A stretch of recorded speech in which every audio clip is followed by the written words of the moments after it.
Hello and welcome to Amagi, co-hosted by myself, Nima Mahjour of economicsjunkie.com and Dylan Moore of the Volitional Science Network, which you can find on YouTube. We are here to tackle ideas, both ancient and modern, in an effort to bring you the tools needed to expand the power of your worldview, making you a more potent entity, professionally, politically, philosophically, or otherwise. We are graciously being hosted by the Think Liberty Network, which you can find at think-liberty.com. This is episode 14, Why Minsky Matters.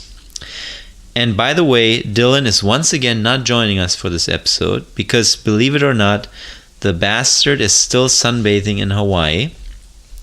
And so I'm stuck here by myself talking about economics. Isn't that just great? So, who is Minsky, or who was Minsky? Minsky was an American economist, a very important economist in my opinion, made a lot of predictions and wrote a lot of very accurate and consistent and empirical analyses of, capitalism or the economy in general. And why does he matter? Well, because in my opinion, he's probably one of the most empirical economists that I have come across in my readings. I've read a lot of Austrian economics and obviously, in undergrad school, a lot of standard Keynesian stuff and that kind of literature. But nobody that I've come across, at least, has been as empirical and as hands-on as Minsky when it comes to understanding our modern-day economy. In particular, the banking system, the relevance of banking. Also, Minsky is not really easy to categorize ideologically. He doesn't fit in one box ideologically. Some people may call him left-wing because he promoted a federal job guarantee. Some might call him right-wing because he was against any corporate income taxes at all. He actually, in my opinion, accurately pointed out that a corporate tax is just a complete pass-through to the consumers ultimately. So what I want to do today is I just want to read from a book that is called Why Minsky Matters. And it's a book written by Randall Wray, who is a modern monetary theory economist. And we will, of course, provide the links in the show notes.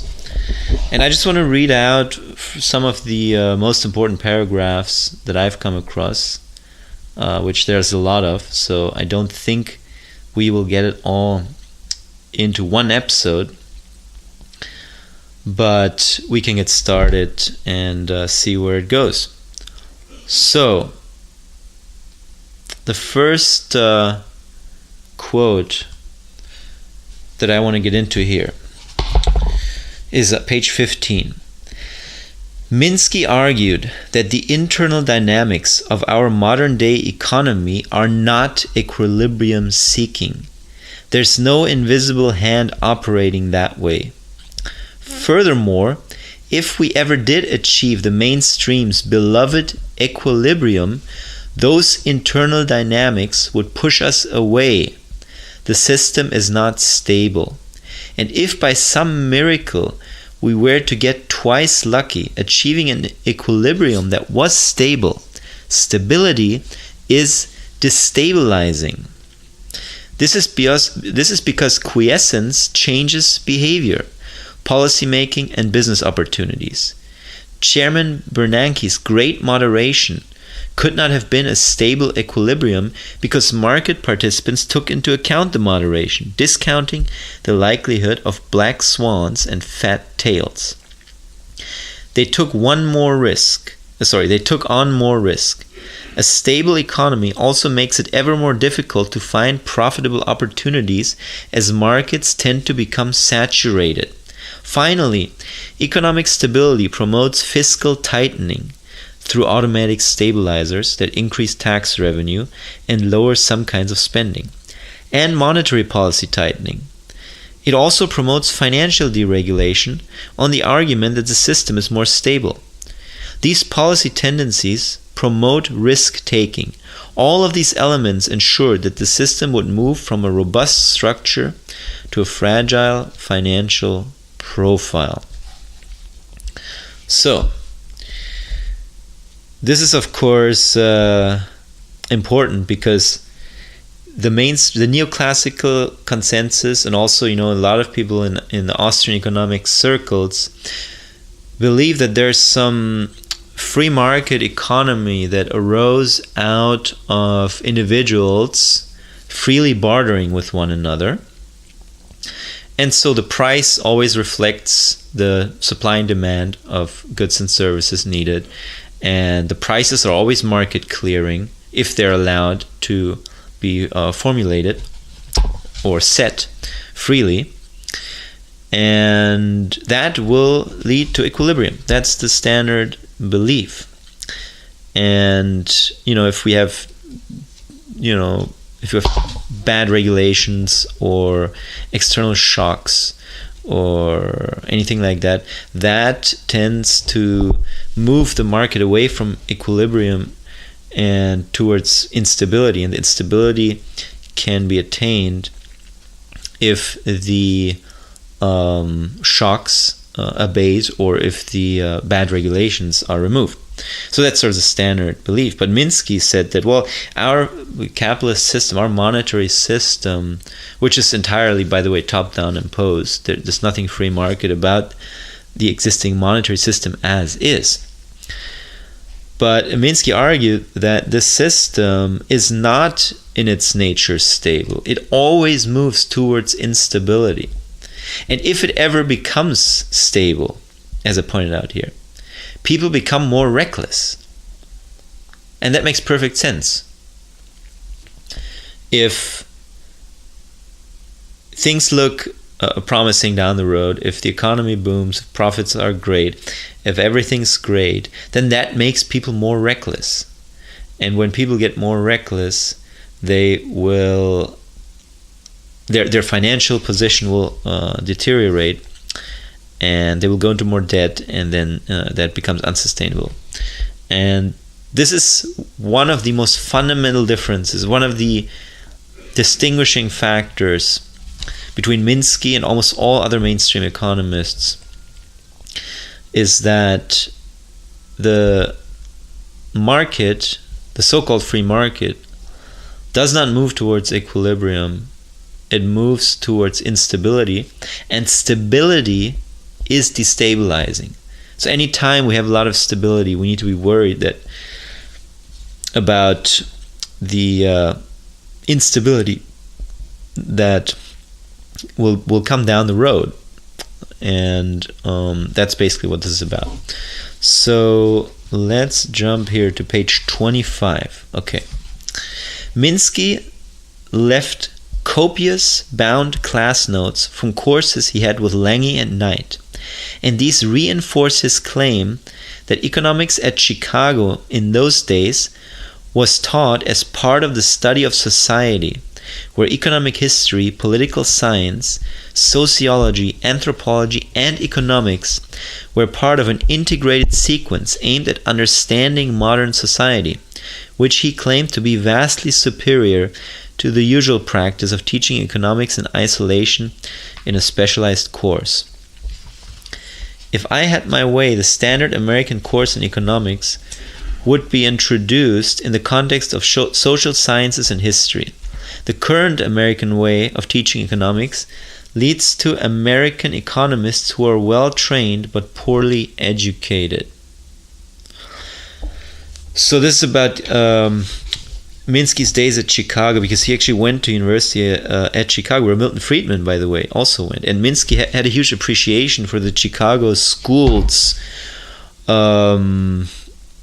sort of big picture approach to economics, as opposed to, which I believe is sort of the Harvard cliche, which is, they had their curves and their ISLMDB curves and their graphs, and they were just trying to make sense of economics sort of geometrically and mathematically. And Minsky wasn't into that at all. he was more into, we have to understand the history, we have to understand the institutions that are running our economics or our societal instruments. Well, here we are, institutions versus instruments. We talked about that a couple of episodes back. Societies always set up instruments to solve problems, and those instruments turn to institutions. Anyway, moving on to page 29. In one of his first publications, Minsky analyzed the development of the Fed funds market in the United States, the interbank market where banks lend reserves to one another to meet clearing drains, as well as legally required reserve ratios. At the time, this was a relatively new financial innovation. Most people thought that the quantity of reserves constrains bank lending, since they would need to accumulate reserves before lending in order to be sure that they would not be caught short.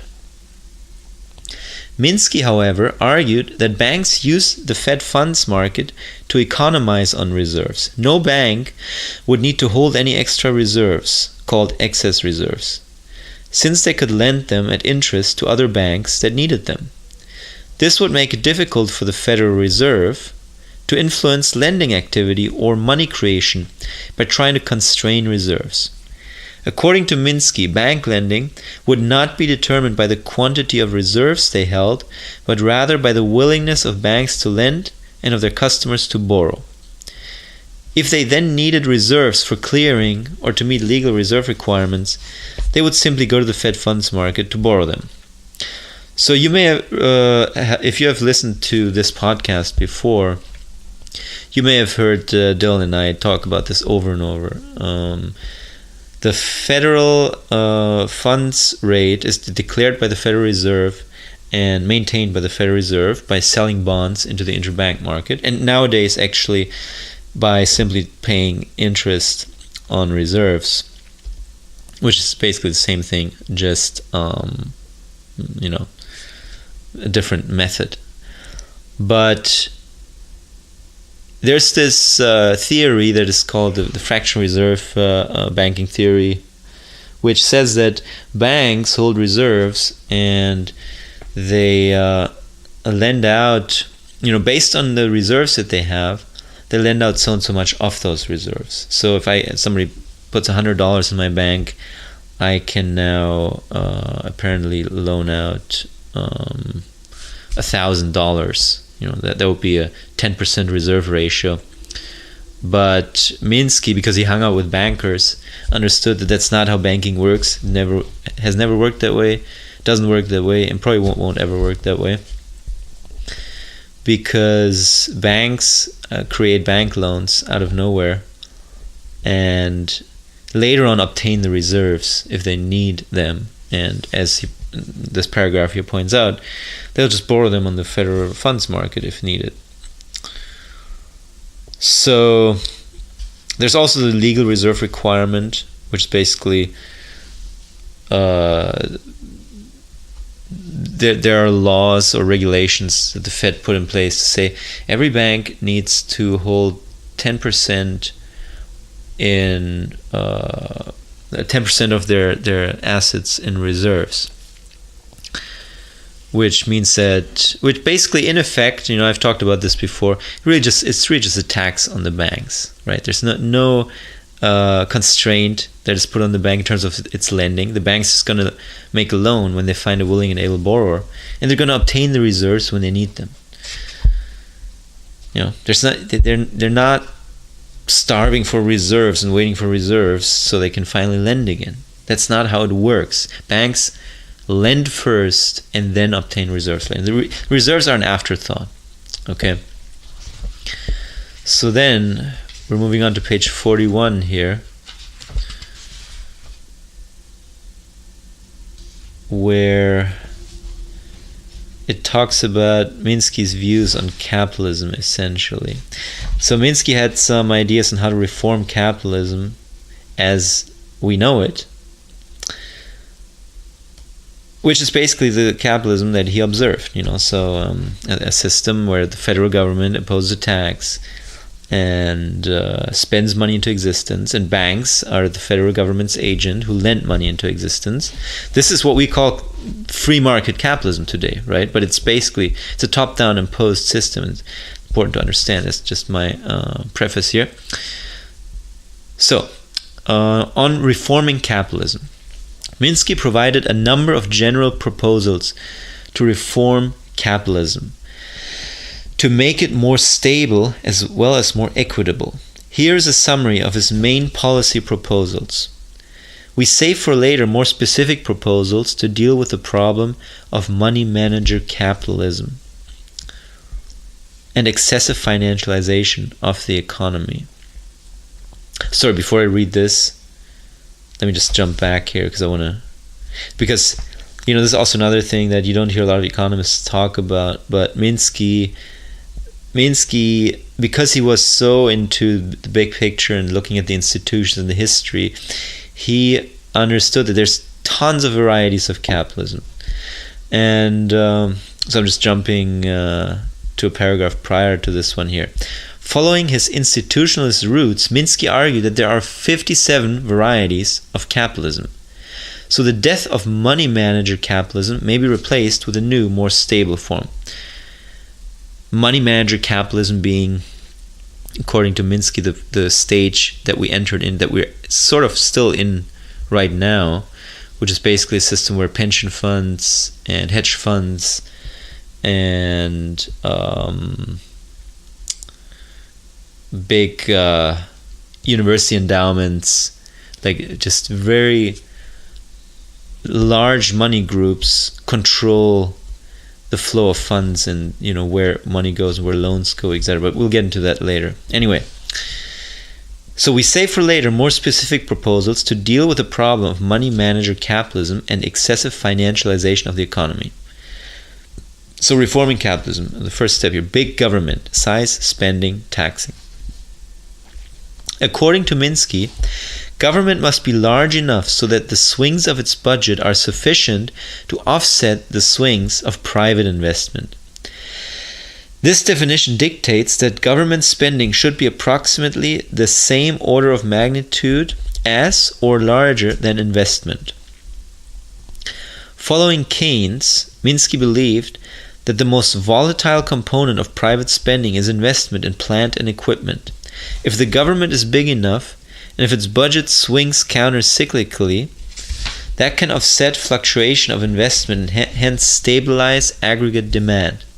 By this measure, the US federal government, at about a fifth of GDP, so 20%, is more than large enough, as it is substantially larger than investment. So, you may have different opinions. May have different opinions on that. I don't want a large government, but I do understand that due to the fluctuations in the system, that the state capitalist system that is being created by government taxing and spending money into existence and banks loaning money into existence and people needing the money for the tax and to pay off bank loans, that there's these swings in private investment that need to be offset by a federal government deficit. And in my ideal world, at least, it would all be done through tax adjustment, tax cuts. No additional spending is needed to increase the deficit. Even now, even today, especially today, right? We could achieve a lot just by slashing taxes across the board, big time. So moving on here. Minsky made this proposal when U.S. trade with foreign nations was essentially balanced and when consumption by households was fairly stable, passively adjusting to changes of household income. However, international trade has become more important, and swings of the trade deficit introduce more instability for the U.S. economy. We've talked about this, by the way, on Amagi podcast. Furthermore, consumption also has become less stable as households rely increasingly on credit to finance spending, which Minsky started to recognize in the early 90s. In a downturn, consumers cut back on borrowing and spending, making matters worse. For these reasons, our big government's budget probably needs to be larger than investment spending. This means, for example, that at full employment, the budget should be about 20% of GDP. Below full employment, spending would be somewhat more than that, while tax revenues would be less. Above full employment, tax revenues would exceed 20% of GDP, while spending might be less.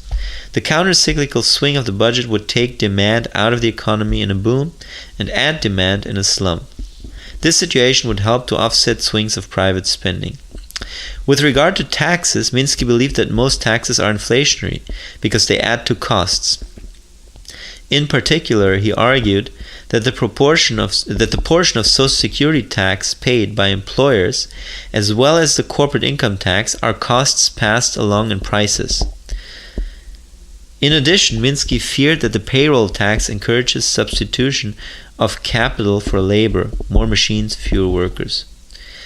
He thus advocated elimination of the corporate income tax as well as the employer portion of the payroll tax. So, I know there's a libertarian network, so come on, you can get on board with that at least. I know there's a lot of talk about government spending, but slashing corporate and payroll tax, that's a great idea. He supported a broad-based value-added tax as an alternative. These are sales taxes on consumption and are common in Europe. He also supported greater use of excise and sin taxes to influence behavior. In particular, he advocated a much larger tax on petroleum to reduce its use. Well, I completely disagree with that, but, that's not an economic disagreement. Employment, strategy, and inflation. Minsky wanted to reorder spending priorities toward employment programs, child allowances, and public infrastructure investment, and away from defense and non-old age survivors' disability and hospital insurance transfers. He believed that an employment program could substitute for most transfers other than those aimed at the aged, which would allow substantial cuts in non-defense spending. So this is also important to point out here, a lot of the spending that Minsky advocates could easily be offset by other spending cuts. Finally, he wanted to dispense with automatic cost of living adjustments and transfer payments so that inflation would move the government's budget towards balance by increasing tax revenues through bracket creep while advocating automatic increases of social spending. This would help to attenuate the thrust to inflation when the economy operates at full employment. Part of the reason Minsky wanted to reduce transfers, e.g. welfare, food stamps, and unemployment, is because he was convinced that those transfers impart an inflationary bias to the economy. In his view, the level of aggregate demand determines the markup of prices and the aggregate level over aggregate costs of production, primarily wages. As social spending generates income and adds to aggregate demand without contributing much to aggregate supply, the markup over costs is higher. As transfer payments rise relative to output, prices rise. If government spending could be shifted away from policies to raise aggregate demand without increasing production to those that would increase both aggregate demand as well as aggregate supply, then prices would be lower, in particular public infrastructure development, as well as job creation through an employer of last resort program rather than welfare, would reduce inflation by increasing capacity to supply along with increasing demand. So we have also talked on this podcast, of course, about the federal job guarantee. That's what he calls the employer of last resort program here. And then there's also Minsky advocated corporate reform. While the corporate form is necessary in an economy with extremely expensive capital assets, according to Minsky, this sort of institutional arrangement facilitates the divorce of financing from the ownership and acquisition of particular assets. Consequently, the corporation, initially a device for extending hedge financing to long-lasting capital assets, can be a vehicle for speculative finance. and because it facilitates both capital-intensive modes of production and speculative financing, a destabilizing influence. What Minsky is saying is that the creation of corporations helped to provide funds for investment, since firms could sell stocks. However, the modern stock market is used mostly for speculation, not for financing new capital stock. He believed that policies could reduce the instability-enhancing power of corporations. Some of the policies he advanced were elimination of the corporate income tax, which leads to a bias in favor of debt financing over equity financing, as well as to leveraged buyouts that increase indebtedness of the takeover targets. Since interest receives favorable tax treatment, borrowing is encouraged. He also pushed for policies that would favor employment of labor over investment in physical capital, such as elimination of the payroll tax on employers. High employment is stabilizing, as it induces growth based on consumption rather than investment. And as we mentioned earlier, investment spending is much more volatile than consumer spending, to the extent that consumer spending is financed out of earnings, which is also currently due to credit cards and stuff, which are, not good. I think they're an aberration. Consumer spending has also become more volatile. And then, the final subsection here under reforming capitalism is market power. Counter-cyclical government deficits maintain profit flows, allowing firms to meet their debt commitments. Minsky saw no alternative to such policy on an aggregate level. Big government's budget needs to help stabilize the economy. However, it is essential that individual firms and banks are allowed to fail. Otherwise, there is no market discipline. In Minsky's view, the primary incentive to obtaining market power is the ability to set prices at a sufficient level to service debt. In the small government form of capitalism, that is, the kind of capitalism we had before World War II, collusion and government policy may be warranted to try to maintain prices in conditions of low demand. However, in big government capitalism, where government deficits maintain profits, there is no need for policy to foster market power that protects profits. Indeed, Minsky feared that conditions favoring large monopolies would be detrimental because they would lead to firms that are too big to fail. Thus, he favored policies that would reduce the incentives to bigness. In particular, he believed that policies that favor medium-sized banks would also favor medium-sized firms, as bank size determines, to a large extent, the size of customers. Big banks serve big customers, while medium-sized banks serve medium-sized customers. A decentralized banking system with many small and independent banks is conducive to an industrial structure made up of mainly small and medium-sized firms.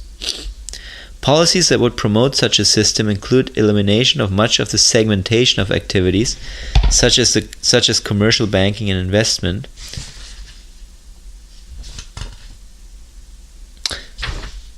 and then in parentheses, for small to medium-sized banks, so they could provide a wide range of services to their small to medium-sized customers, end of bracket.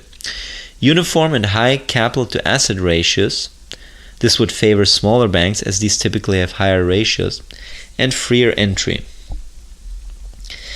Minsky also argued that industrial policy should not only favor smaller firms, but could also favor employment over capital-intensive production techniques.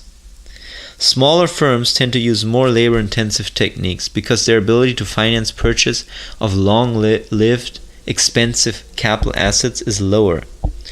He also favored regulation and government intervention into specific markets wherever this would promote competition. Though he agreed with orthodoxy that competitive markets are devices to promote efficiency, he went on to note that the market is an adequate regulator of products and processes except when market power or externalities exist. Once they exist, whether caused by the government or by market processes, regulation can be necessary to constrain the exercise of power. So this would be an example where, for example, Dylan and I have talked about the banking system, right? The banks have a lot of market power because they've been given that privilege by the government. So they have to be regulated by the government.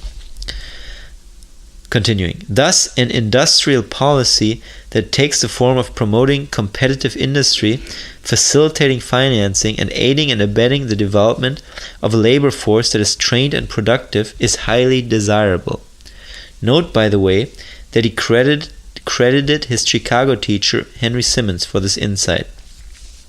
He also saw industrial policy as a viable alternative to antitrust prosecution, which he believed to be a failure because it cannot create the conditions required to permit smaller firms to prosper. That pretty much speaks for itself, I think. So, moving on to page 58.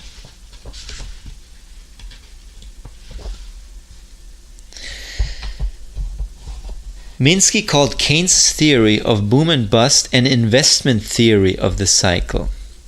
In contrast to mainstream theories that saw cycles as the result of bad policy, fooling, or technology shocks. Oh, sorry, it ends there. Okay, so Minsky called Keynes' theory an investment theory of the cycle. Okay, because Keynes wrote about how a recession begins when investment starts to fall off. And continuing, importantly, Keynes had an endogenous theory of the cycle. It is in the nature of capitalism to cycle due to whirlwinds of optimism and pessimism. The cycle is thus related to the investment decisions, which depends on expectations about an inherently uncertain future. It is the uncertainty that generates a preference for liquid assets and thus a barrier to achieving full employment. Again, firms produce only what they expect to sell at profit, and it is not necessary for them to have been disappointed or to be subject to unstable economic forces in order for the sum of their individual production decisions to leave some labor resources unused. If the future looks problematic, firms decide not to invest, and wealth holders decide to seek liquid assets, often called hoarding money or a run to quality. That is, to assets with relatively low risk, such as government bonds or even currency. And Dylan and I have talked about this. We talk about net private savings a lot. That's essentially what this is. Liquidity is net private savings. And we've also talked about the permanent portfolio and how you can protect yourself from crises and crashes. And that is by diversifying and holding long-term government bonds in your portfolio. That's the Amagi episode called The Permanent Portfolio, in case you're interested. Keynes famously remarked that no one in a neoclassical world would hold money because there could be no value to holding a riskless, hence low-return asset. This was later confirmed by Frank Hahn, who lamented that there is no room for money in the rigorous orthodox model. This is because such models ignore uncertainty and bankruptcy. Very important. The major economic models that are still at the root of a lot of our institutions and our economic coursework, our economic thinking, essentially suggest that there is no uncertainty and there is no bankruptcy. I mean, they introduce uncertainty through, external shocks, etc. But again, when the shock goes away, the system returns to equilibrium. And he just points out here, technically there's really no need for money in such a system. And it was Keynes who pointed out, I don't know if he was first there or whatever, but just by the by, when I say Keynes, I mean literally what Keynes himself wrote, not what Keynesians later on made of the stuff he wrote, because Keynes himself actually wrote some good stuff and made some pretty accurate, astute observations. But he suggests the main reason why we desire some degree of liquidity is uncertainty, which makes perfect sense. Charles Goodhart insists that the possibility of default is central to any analysis of a money-using economy, as decisions about production made today commit entrepreneurs to payments in the future. There's the possibility that they will not be able to meet contractual terms. However, the most rigorous orthodox models explicitly rule out default, implying that all IOUs are risk-free, thereby eliminating any need for the monitoring services provided by financial institutions. Not only is there no room for money in these models, there's also no need for banks or other financial intermediaries. Financial instability is also ruled out, because absence of the possibility of default requires perfect foresight or complete and perfect markets, so that all outcomes can be hedged. Thus, these mainstream macro models cannot incorporate the real-world features that Keynes included: animal spirits and degree of confidence, market psychology, and liquidity preference. By contrast, Keynes's basic model is easily extended to account for heterogeneous credit ratings, to allow default to affect expectations, and to include contagions and other repercussions set off by default of one large economic entity on its commitments. The best example of such extensions is the work of Minsky. So once again here, our standard models rule out default. But, our standard models and even heterodox schools like the Austrian school, they look at banks as intermediaries. So banks by themselves are not originators of credit, at least in the ideal system that they envision. The banks are just an intermediary because they collect deposits and then they lend out the money that's been deposited with them, which, as I just explained earlier, is not how banking has ever worked. It's not how it works, and it's probably not how it ever will work. Banking is, maybe it will one day, who knows, but banking is, at the moment and throughout history, it's always been a government program.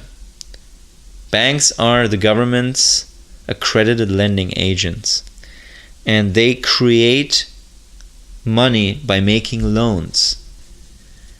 That's also, by the way, the reason why for every loan there's a deposit.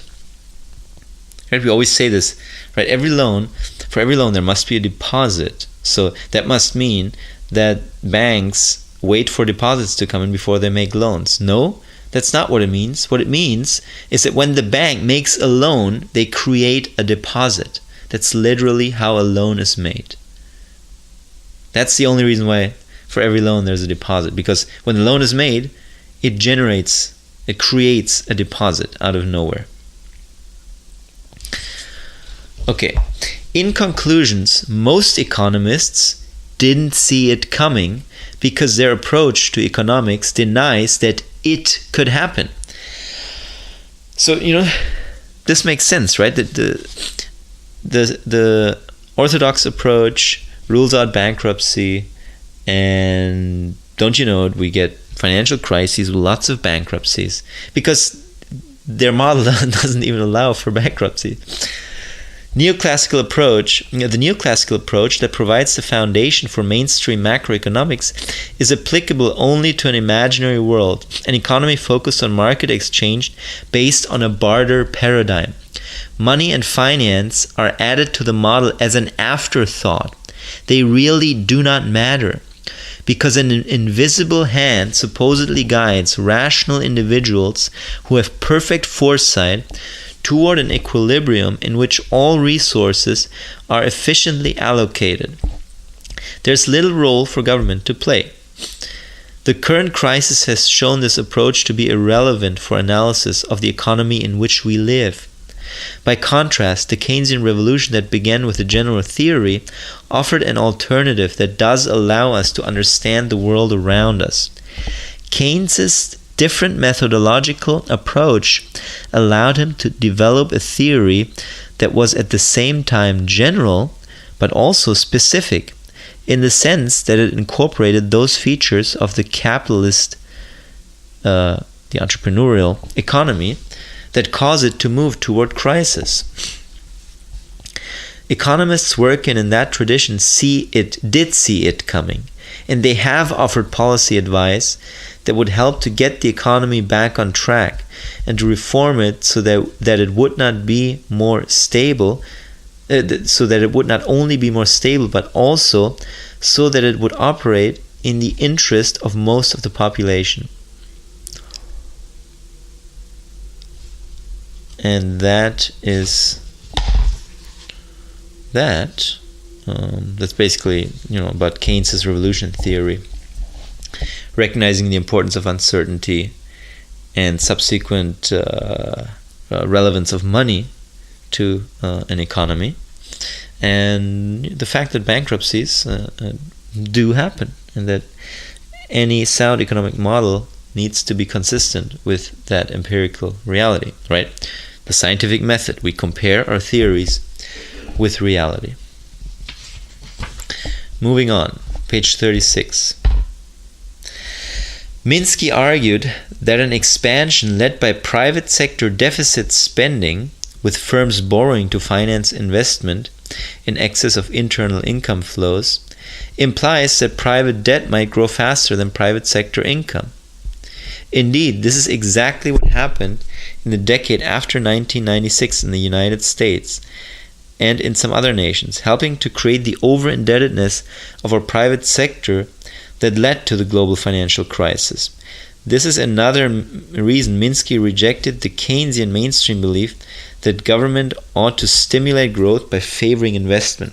So, any policy that promotes private borrowing and private lending is basically a policy, ultimately that leads to instability. And Dylan and I have talked about this. For example, if the government moves towards a balanced budget, the private sector is deprived of money needed to pay the tax imposed, and thus starts borrowing from the banks. Okay, so the problem isn't solved. All that happens is shifted to a much less stable form of obtaining income, and a much more it turns the economy into a much more shaky house of cards, the more the private sector is indebted to the banks. Moving on, page 67, and this is just because it reaffirms what Dylan and I talk about a lot. This is a quote from Minsky directly. For fiat money to be generally acceptable and valuable, there must be a set of payments units must make for which this money will do. Taxes are such payments. Thus, fiat money really should not be introduced without introducing a government with taxes and expenditures. Symmetrically, money as a liability of a fractional reserve bank acquires value in the market because there exist units, the debtors to the banks, which have payments to make for which this credit money will be acceptable. The acceptability and value of a money depends upon the existence of payments denominated in that money. Thus, fiat money without a government that taxes and spends, and credit money without debtors under constraint to meet payment commitments, are quite meaningless concepts. Okay, so this is the cycle that Dylan and I have talked about. The fiat money system, basically, fiat money has value because the government has initially imposed a tax. Before even spending the money into existence, they've imposed a tax. And because people need the money to pay the tax, they have a demand for the money. And similar for bank money, when the bank extends a loan other than the fact that the money is totally backed by the state's fiat money to begin with, because any time a bank goes bankrupt and can't deliver on deposits, the FDIC will make the deposit holders whole. So, but actually, all I wanted to point out is that where taxes create a liability that makes fiat money valuable, bank debt creates a liability that makes bank money valuable. And by the way, as Dylan and I have covered on our podcast, cryptocurrency fees are needed to get access to a particular cryptocurrency's blockchain. And so as long as there's value in having access to the blockchain, there's value to the token that gives you that access. Same concept. It's beautiful how it all lines up. And Dylan and I are the only ones talking about this. Moving on. Page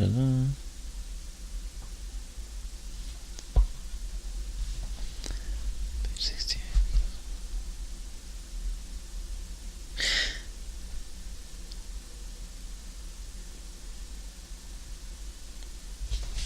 Oh, sorry. Let me just see here. Okay.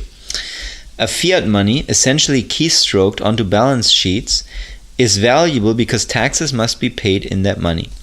People accept it because they need to pay taxes. The issuer of keystroked fiat money cannot run out of it and ensures that it is in demand by accepting it in payments that must be paid.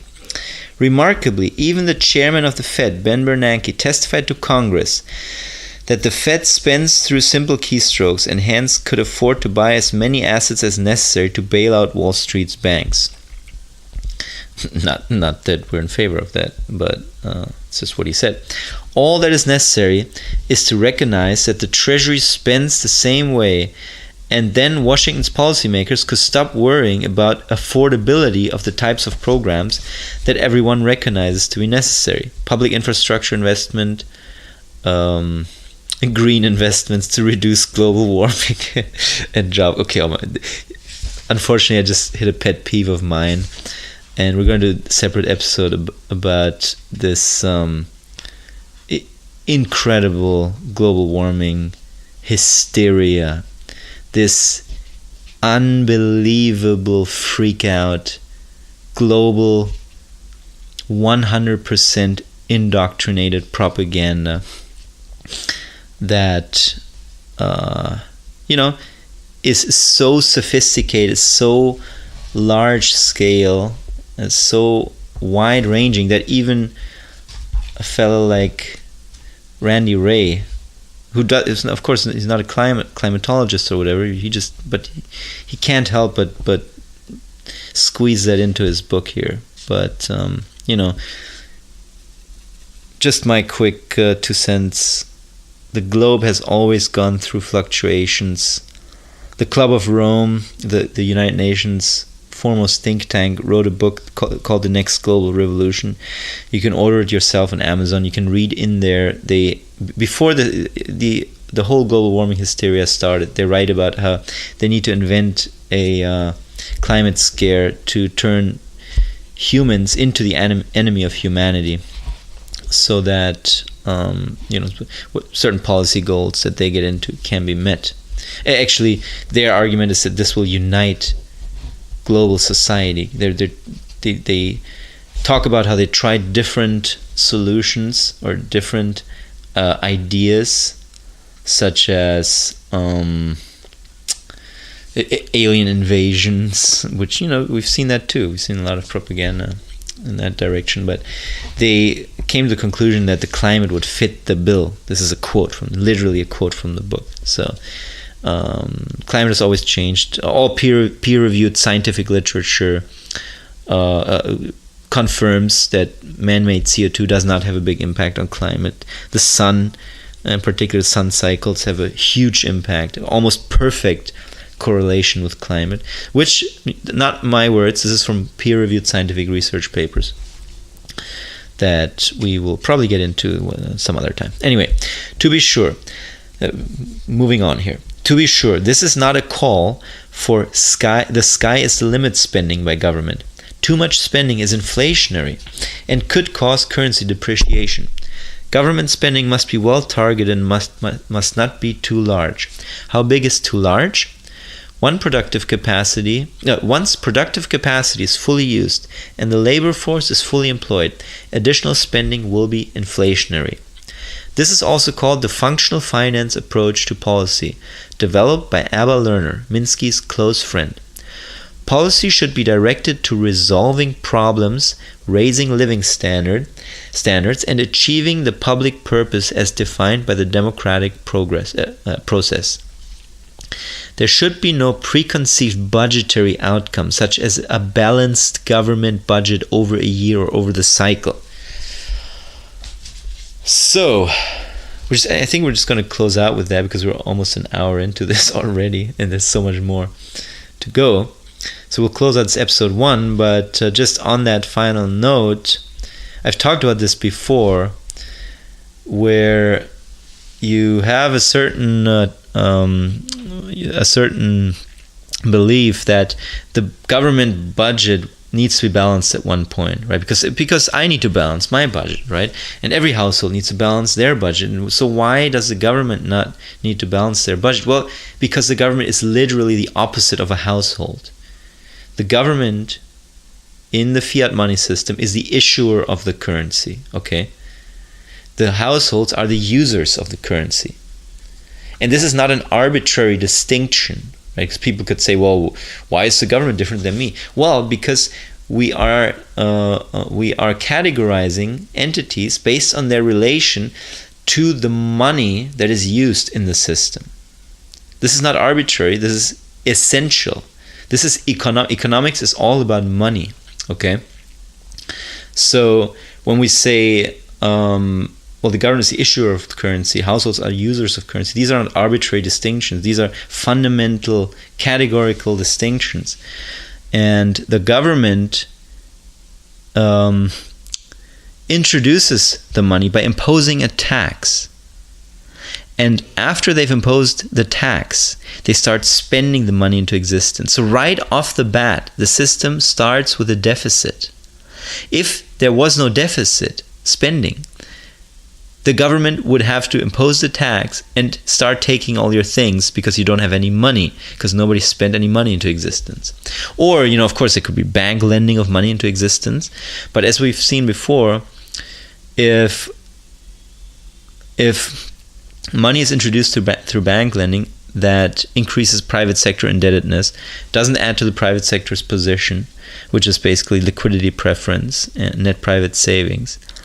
And so it doesn't help, ultimately it will collapse. The bigger the private bank money introduced grows, or the larger the amount of it grows, the worse the crash will probably be in the end. So there always has to be a certain set of asset introduced that are not owed back, that inject net assets into the economy. And as we just covered here, of course this doesn't mean that the government can just, then we can solve all the problems by spending money into existence. No, not what we're saying. Our well-being, etc., is constrained by real resources. The government happens to be an institution that taxes us, so we need money to pay the tax in the future and to feel safe and secure and to consume and to expand. So that money, that kind of money that is not owed back, can only be introduced through government deficits. I am personally, ideologically, philosophically, I consider myself an anarcho-capitalist. So I'm saying, well, once we do away with the tax, then maybe we can have a system where we don't have a government, we don't have deficit spending. But as long as there's a government taxing you, there's going to be a fiat money system, right? Bitcoin is not going to make the fiat money system disappear just like that. The only way the fiat money system could ever disappear is if the concept of taxes is demolished is if the concept of violently taking people's property without their consent, against their will, is demolished. And that covers what I wanted to talk about in this episode. In the next episode, we will start going into some more... Well, I guess our next episode will probably be Evolution of Civilizations again, but we will pick up why Minsky Matters from where we left off. And if you have any comments, feel free to reach out. Otherwise, we will see you next time. This has been Amagi, co-hosted by myself, Nima Mahjour of economicsjunkie.com, and Dylan Moore. Well, Dylan wasn't here today, but I'll still plug his Volitional Science Network, which you can find on YouTube. And we are, of course, being hosted by the Think Liberty Network, which you can find at think-liberty.com. Leave us your comments, and we will see you next time.